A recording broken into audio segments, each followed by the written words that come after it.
Ancient Rome.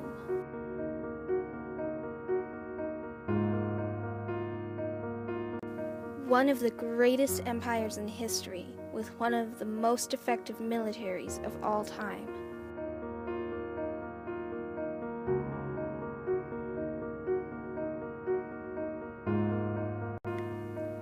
With powerful emperors like Claudius, Tiberius, Trajan, and Augustus, the empire controlled the entire Mediterranean.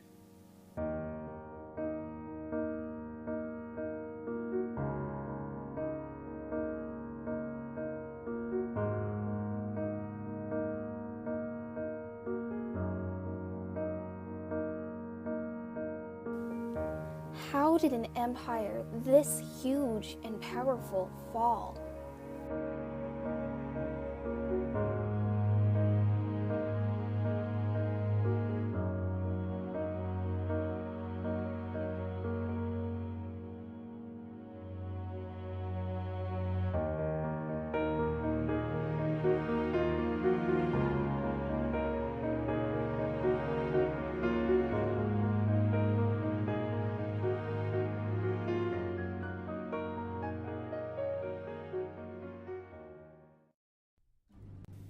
Ancient Rome had one of the most powerful militaries in history. It was huge and played a vital role in Roman culture. The military was immensely powerful, and with it, the Romans were able to conquer and control the Mediterranean and its surrounding territories. However, the excellence of the military began to weaken. Citizens of Rome became less involved in the military, and as a result, Rome was forced to hire mercenaries. The Western Roman army at this point is overwhelmingly barbarian, if not entirely. It seems likely that there were still native Roman forces in there. But when we do hear of this army, it's an army that contains Turks and Germans and a range of other non-Romans. So the problem with having mercenaries in the military is that the mercenaries come from a different country to another to serve in their military, and this risks the loyalty to the country they are serving, since they only come to serve for the money instead of actually defending the country. This will be problematic, of course, in case of war or an invasion.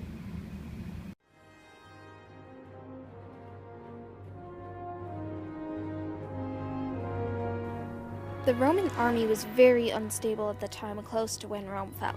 Having barbarians in the army when barbarian tribes were sacking Rome created division of loyalties in the troops. As a result, the sacks of Rome often led to conflicts within the military.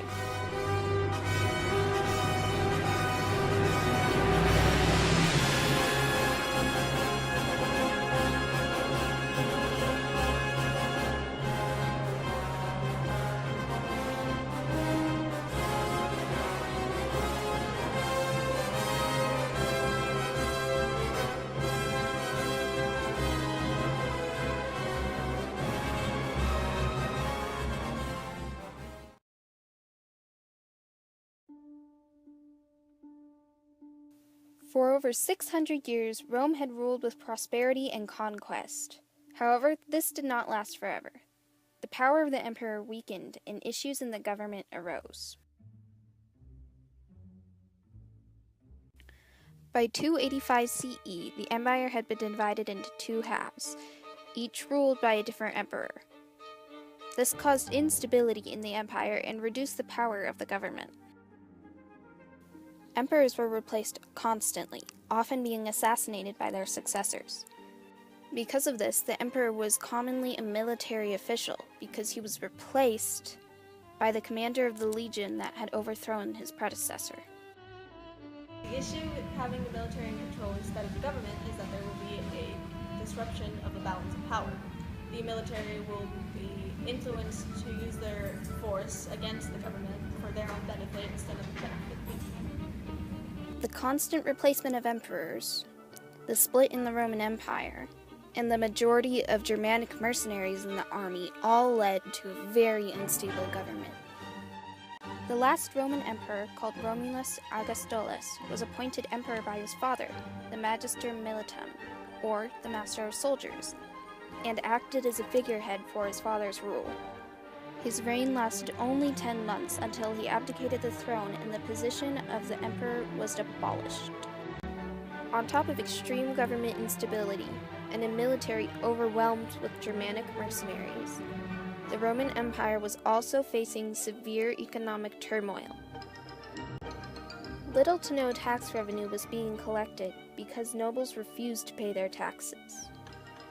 The empire suffered from inflation and disruption of trade by Germanic tribes. So the higher class will pay no taxes, and therefore the lower class will be forced to pay taxes. Since the government will not be receiving any taxes at all, they will not be able to properly support their military, and eventually they will have to depend on other countries to maintain their support. The city of Rome was very overpopulated, and this only added to economic strain. Rome was even forced to sell their own land to Germanic tribes that they had previously invaded because they were so in debt. When they give land to the barbarians, since land is a great source, perhaps the principal source of revenue, the more land they give away, the less money they have coming in. The less money they have coming in, the more land they have to give away in order to keep barbarian support, to keep the army strong. So it really is a vicious spiral that leads more and more to a financial crisis. In 476, the Germanic leader Odoacer staged a revolt in Rome and abdicated the Roman Emperor Romulus Augustulus. The revolt was carried out by barbarian soldiers who were in the Roman army and were stationed in Rome to protect it.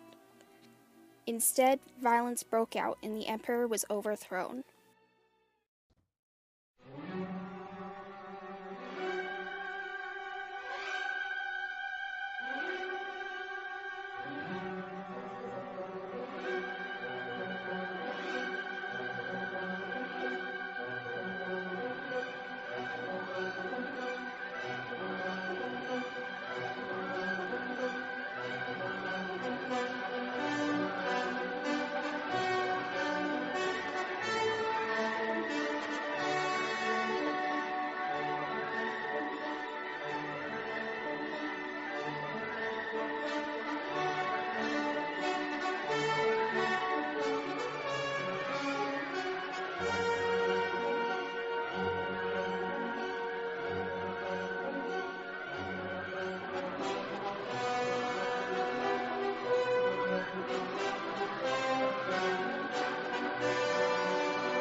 The barbarians were in control of the Western Roman Empire. There were no emperors after Romulus Augustulus. The Eastern Roman Empire became what is known today as the Byzantine Empire.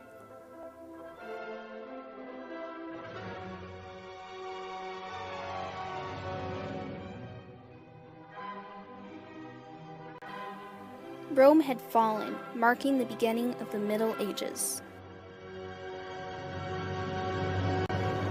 No empire could last forever, no matter how great their military was, their society, their political system. Rome had the best of all of those for a long time, but it still ended up falling anyways.